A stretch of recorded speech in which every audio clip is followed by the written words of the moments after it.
RB channel subscribers அனைவருக்கும் வணக்கம்.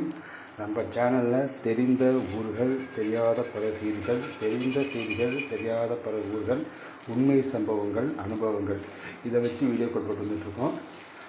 நண்பர்கள் நிறைய பேர் வீடியோக்கள் பார்க்குறீங்க, சப்ஸ்கிரைப் பண்ணாமல் பார்த்துட்ருக்கீங்க.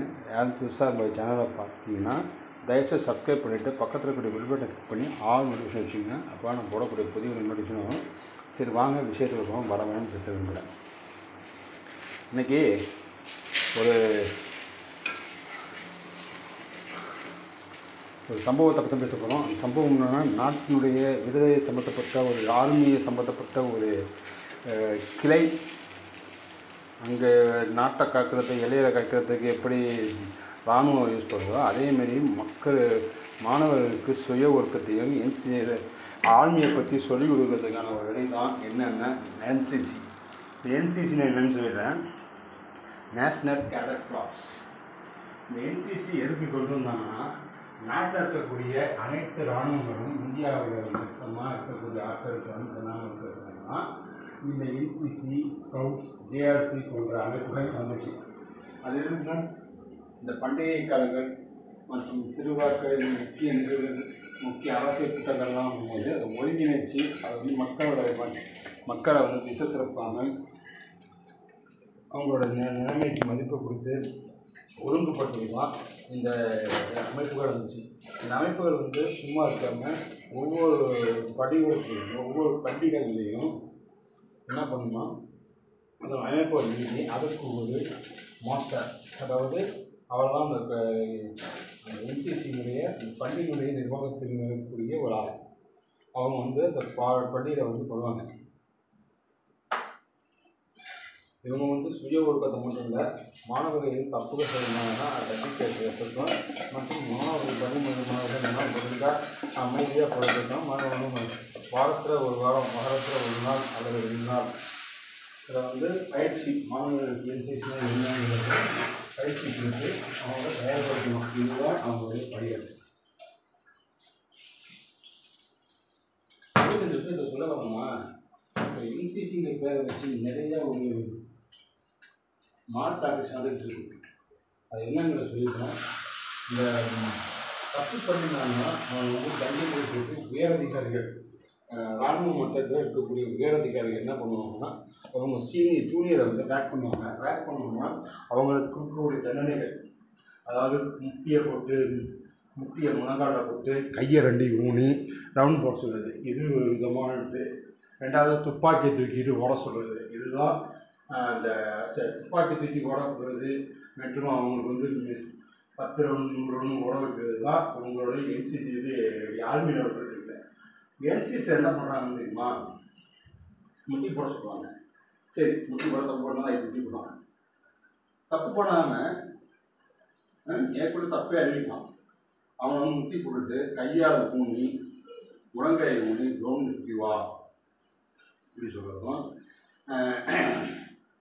அவனை இல்லாத அநியாயம் பண்ணுறதுக்கு இந்த என்சிசி மாஸ்டர் அவங்க நேரத்துக்கு ஃபஸ்ட்டு அவங்க காலையில் 6 மணிக்குன்னா 6 மணிக்கு பள்ளிகளில் இருக்கணும். ஆனால் எந்த ஒரு மாஸ்டரும் அவங்களோட நேர காலங்களில் இருக்கிறது இல்லைங்கிற ஒரு குற்றச்சாட்டு இருக்குது. இதை பயன்படுத்துறதுக்கு சில விசமிகள், அதாவது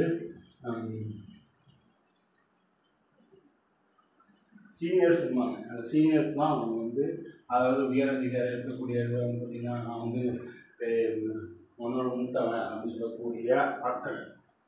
அவங்க என்ன பண்ணாங்கன்னா, வரக்கூடிய புதிய ஆட்கள், அதாவது ஜூனியர்வாங்க, அவங்கள ரேக் பண்ணுறதுக்கு யூஸ் பண்ணுறாங்க. இதை எந்த பேர் கண்டிச்சிருக்காங்கன்னு தெரியல. இவ்வளோ வாயை கிழிச்சிட்டு பேசுகிறாங்க எல்லா கட்சிகளும். இதை கண்டிக்கிறதுக்கு துப்பு இல்லை. 2வது, தப்பு பண்ணானா அவனை தண்டிக்கிறதுக்கு எவ்வளோ ஒரு இருக்குது. ஏன் அப்போ உச்சபட்ச அதிகாரம் இருக்கக்கூடிய இராணுவத்தை இந்த மாதிரி தவறுகள் பண்ணுங்க. உனக்கு எவன் இந்த ரைட்ஸ் கொடுத்ததுன்னு தெரியல. யாராவது கேட்டால் நம்ம வந்து பைத்தியகாரன்னு வாங்க. ஏன்னா உச்சபட்ச அதிகாரத்தில் இருக்கக்கூடிய நபர்கள் பண்ணக்கூடிய தவறுகள் வந்து இளைஞர்கள் மத்தியில் ஊடுருவி இளைஞர்களை வந்து அவங்கள வந்து சித்திரவதை பண்ணுறாங்க. இது ஒரு விதமான மன தத்துவத்தில் இருக்கக்கூடிய ஒரு இது. இதை பெருசாக வந்து இந்த என்சிசி மாஸ்டர்மாங்க. அவங்க பெருசாக வந்து கற்றுக்கிறது என்ன காரணம்னு முதல்ல அவங்களே ஃபஸ்ட்டு ஒழுங்காக இல்லை. இருக்கக்கூடிய மாணவர்களை கட்டி மேய்க்கக்கூடிய இடத்துல எத்தனை என்சிசி அதிகாரிகள், என்சிசி இருக்கக்கூடிய இந்த மாதிரி ஆசிரியர்கள் ஒழுங்காக இருக்காங்கன்னு தெரியல. ஏன்னா மாதத்துக்கு ஒரு தடவை, வருஷத்துக்கு 6 மாதத்துக்கு ஒரு தடவை இந்த என்சிசி கேம்ப் வந்து ஒவ்வொரு பள்ளிகளையும் நடத்துறதுன்னு சொல்லி தான் அந்த அமைப்புகள் சொல்லுது. ஆனால் இங்கே இருக்கக்கூடிய ஆட்கள் என்ன பண்ணுறாங்கன்னா, நான் பார்த்துக்கிறேன் பாருன்னு சொல்லிட்டு அவங்கள வரவிடாமே, அந்த பள்ளிகளுக்கெல்லாம் வரவிடாமே உபகரணம்லாம் காமிச்சது மாரி வாங்கினது மாரி காமிச்சிட்டு அவங்க சில சின்னமர்கள்லாம் அரங்கேற்றத்துக்கு வழிநடத்திட்டு இருக்காங்க. அதுக்கு இந்த பாவம் இந்த அப்பாவையும் இளைஞர்கள் அவங்க வந்து சித்திரவதை பண்ணுறதுக்கு சில விஷயங்கள் சொல்லக்கூடிய சீரியஸ் அவங்க ரேக் பண்ணுறதுக்கு யூஸ் பண்ணுறாங்க. இப்போ ரேக்கிங்னு என்னங்கிறத சொல்கிறேன். ஒரு மனுஷனை வந்து எந்த அளவுக்கு நீங்கள் வந்து குடும்பப்படுத்தணுமோ அந்த அளவுக்கு குடும்பப்படுத்தி அவங்க சித்திரவதை ஆகிறது தான் உயர் ரீதியாக சித்திரவதைப்படுத்துறது தான் இந்த ரேக்கிங். ஆனால் ரேக்கிங்கை வந்து தமிழ்நாடு அரசு தடை பண்ணியிருக்கு. ஆனால் ரேக்கிங் இந்த மாதிரி ஆட்கள் உள்ள வந்து அரசாங்கத்துக்கும் அரசு பள்ளிகளுக்கும் சில களங்கத்தை ஏற்படுறாங்க. இதை உடனடியாக சம்பந்தப்பட்ட என்சிசி நிர்வாகம் தலையிட்டு ஒவ்வொரு பள்ளியும் என்ன நடக்குதுன்னு சொல்லி ஆய்வு பண்ணி இதை கொடுக்கணும்னு சொல்கிறது தான். ஏன்னா ரொம்ப பேர் என்சிசின்னு சொல்லக்கூடிய இடத்துல வந்து சேவை பண்ணிட்டு வர்றாங்க. அவங்கள எந்த அளவுக்கு இந்த மாணவர்கள் ட்ரீட் பண்ணுறாங்க. ஏன்னா உங்கள் பக்கம் வன்மத்தெல்லாம் கொண்டாந்து அங்கே தான் காமியும். ஏன்னா அவங்க இடிச்ச கேட்க மாட்டானே, அவன் மேலாம் காமிக்கணும். ஏன்னா ஒரு நிகழ்வு, அது கோவில் திருவிழா இருக்கட்டும், இல்லை ஆசிரியர் கட்சி மீட்டிங்காக இருக்கலாம், இந்தமாரி குடியரசு தினமாக இருக்கலாம், இல்லை சுதந்திர தினமாக இருக்கலாம், இந்த சம்மந்தப்பட்ட மாணவர்கள் வந்து கிரவுண்டு பெற வச்சு அவங்க ட்ரெயின் பண்ணி சம்பந்தப்பட்ட பணிமுறை தலைமை ஆசிரியர் வச்சு தலைமை ஆசிரியர் வந்து கொடியேற்ற வைக்கிறதுக்கு உறுதிமொழி கொடுத்து அவங்க அத்தனை மாணவர்களையும் அதுக்கு கொண்டு வரணும்னு சொல்லி தான் என்சிசி அமைப்பு சொல்லியிருக்கு.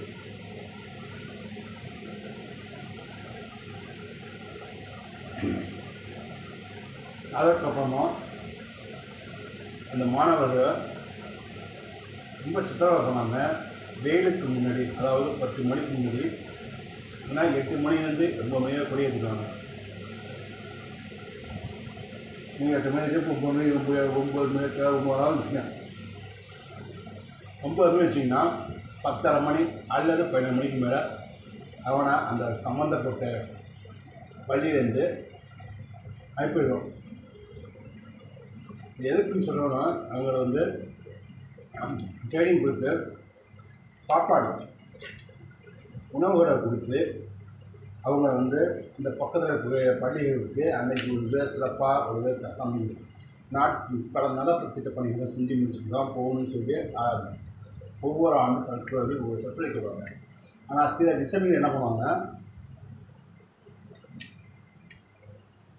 ஆனால் அந்த அரசாங்கம் என்ன சொல்லுதுன்னா, இந்த ஆணையம் என்ன சொல்லுவோம், அவங்களுக்கு தேவையான உணவுகள், ஏன்னா ஒரு ட்ரைனிங் முடிச்சிட்டானா அவனுக்கு குறைச்சலாக நாளைக்கு அல்லது ஒரு நாளைக்கு ஒரு தோசை, இல்லைன்னா ஒரு பொங்கல் வடை,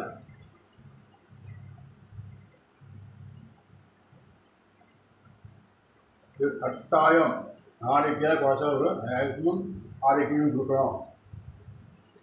பொங்கலாக இருந்தால் கண்டிப்பாக பொங்கல் வடை, இது கூப்பிட்டு என்சிசி அமைப்பு சொல்லுது. ஆனால் இருக்கக்கூடிய பள்ளிகளில் நிலைமை அப்படி கிடையாது. முதல்ல மாஸ்டரே ஒழுங்காக இருந்தாங்க.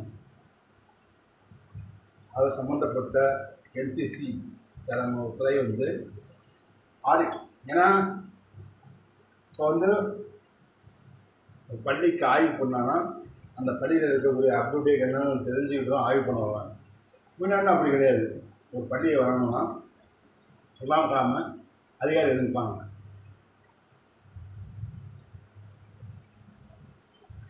முன்னாடி எல்லா வேலையும் மொபைல் ஃபோன் இருக்குது.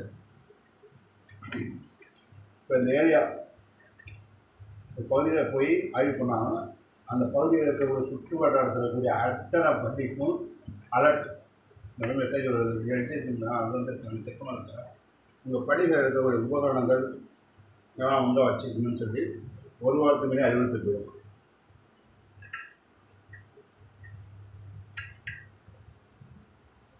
ரெண்டாவது, இந்த மாணவர்கள் ஒழுங்காக முடிவெட்டிருக்காங்களா, மாணவர்கள்ட்ட சுய ஒழுக்கம் இருக்கா அப்படின்னு பார்க்கக்கூடிய ஆசிரியர்கள் எத்தனை பேர் தங்கள்கிட்ட சுய ஒழுக்கம் இருக்குது,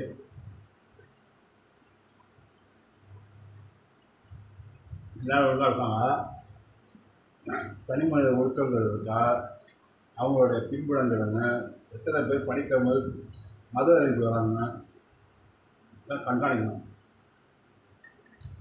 கண்காணிக்காமல் சம்பந்தப்பட்ட துறைக்கு அந்த பள்ளியினர் தலைமை ஆசிரியர் சுற்றறிக்கை சுற்றறிக்கை புகார் மனுவை எழுதி அனுப்பணும்.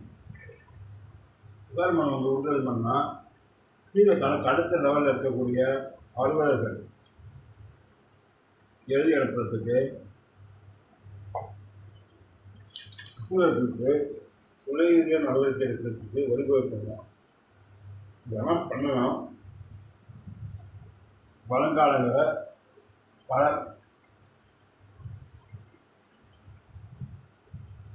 மாணவர்கள் என்சிசிஎம்க்கு தேடி வருவாங்க. ஏன்னா இந்த ரேக்கிங் சொல்லக்கூடிய இந்த தண்டனைக்குன்னு சொல்லக்கூடிய இடத்துல வந்து ரேக்கிங் அமைப்பு. ஏன்னா துப்பாக்கி தூக்கி தான் ஒரு சொன்னால் ஏன்னா கிரவுண்டை 100 ரவுண்டு 50 ரவுண்டு போகலாம். இது நடக்குது, அது இல்லைன்னு சொல்லலை, இதெல்லாம் தண்டனை இருக்குது. ஆனால் இந்தமாரி இது முட்டி போட்டு கையால் வளர்க்கிறது, அவனை வந்து ரொம்ப டார்ச்சர் பண்ணுறது, இந்த வேலைகள்லாம் ஈடுபடக்கூடிய இடத்துல சீனியர் லெவலில் இருக்கக்கூடிய மாணவர்கள் ஈடுபட்டாங்கன்னா அவங்கள கலையிருக்கணும் சம்மந்தப்பட்ட துறை. இதுதான் அந்த தலைமுறைக்கு துறைக்க பண்ணுவீங்கன்னு நம்பிக்கை இருக்கணும். முதல்ல 6 மாதத்துல என்சிசி உபகரணங்கள் இருக்கான்னு சொல்லி சம்மந்தப்பட்ட துறையிலிருந்து வந்து ஆய்வு பண்ணுவோம். ஆய்வு பண்ணி அந்த மாணவர்களுக்கு துப்பாக்கி சுட பயிற்சிகள் கொடுக்கணும். ஏன் எத்தனை வருஷம் கொடுத்தாங்கன்னு தெரியலைங்க, ஏன்னா இதெல்லாம் படித்தேன், அதனால தான் அவங்கள்ட்ட ஷேர் பண்ணுறேன். ரெண்டாவது, இந்த தண்டனைகள் கொடுப்பாங்களா, முட்டி போட்டு கையிறந்து வச்சு கிரவுண்டில் போட சொல்கிறது, அதை நானே அனுபவிச்சேன் அப்படிங்கிற முறையில் சொல்லிட்டு இதுக்கு விரிவுகாலம் குழப்பம்னு சொல்லி தான் வீடியோவை முடிக்கிறேன். இதெல்லாம் பண்ணணும்னா சம்பந்தப்பட்ட துறையினுடைய தலைவராக இருக்கக்கூடிய இந்த என்சிசி ஆசிரியர், அந்த துறையினுடைய ஆசிரியர் கரெக்டாக இருக்கணும். துறையினுடைய ஆசிரியர் கரெக்டாக இருந்தால் தான், சரியாக இருந்தால் தான் கீழே ட்ரைனிங் இருக்கக்கூடிய இந்த பசங்கள் சீனியர் பசங்க பிரச்சனை வராமல் அதை அப்போ அவர் கலைஞ்சி விடணும். இதே எத்தனை ஆசிரியர் பண்ணுறாங்கன்னு தெரியல. சரி, தவறுலாம் நடக்குதுன்னு சொல்லி அதை கண்காணிக்கிறதுக்கு யாருன்னா சம்மந்தப்பட்ட உடற்கல்வி ஆசிரியர் ஃபஸ்ட். ஏன்னா என்சிசிக்கு உடற்கல்வி சம்மந்தம்னா ரெண்டுமே உடற்கல்வி, அது ஃபிசிக்கல் ஆக்டிவிட்டி, அந்த மாணவர்களுடைய ஒரு சுய ஒழுக்கத்தை கற்றுக்கொடுறது தான் ஃபிசிக்கல் ஆக்டிவிட்டி. இவங்க கிராஷ் ஆகணும்னா அடுத்தது அந்த பள்ளியுடைய உதவி தலைமை ஆசிரியர் பார்க்கணும். அவங்க பார்க்கணுன்னா பள்ளியுடைய தலைமை ஆசிரியர் பார்க்கணும். சரி, யாருமே பார்க்கணுன்னா அந்த பக்கத்தில் இருக்கக்கூடிய அந்த பகுதியில் இருக்கக்கூடிய கல்வி அலுவலர், தலைமை கல்வி அலுவலர் பார்க்கணும். அந்த வட்டாரத்தில் அவங்க சரியில்லைன்னா அடுத்த மாவட்ட கல்வி அலுவலர்கிட்ட போகணும். சரி, இந்த விஷயத்தை யாருமே இதுவரையும் எடுத்து பேசலைன்னா கடைசியாக மாவட்ட ஆட்சியர் துணை ஆட்சியர்மாங்க, டிஎஸ்பி இது துணை வட்டாட்சியர்மாங்க.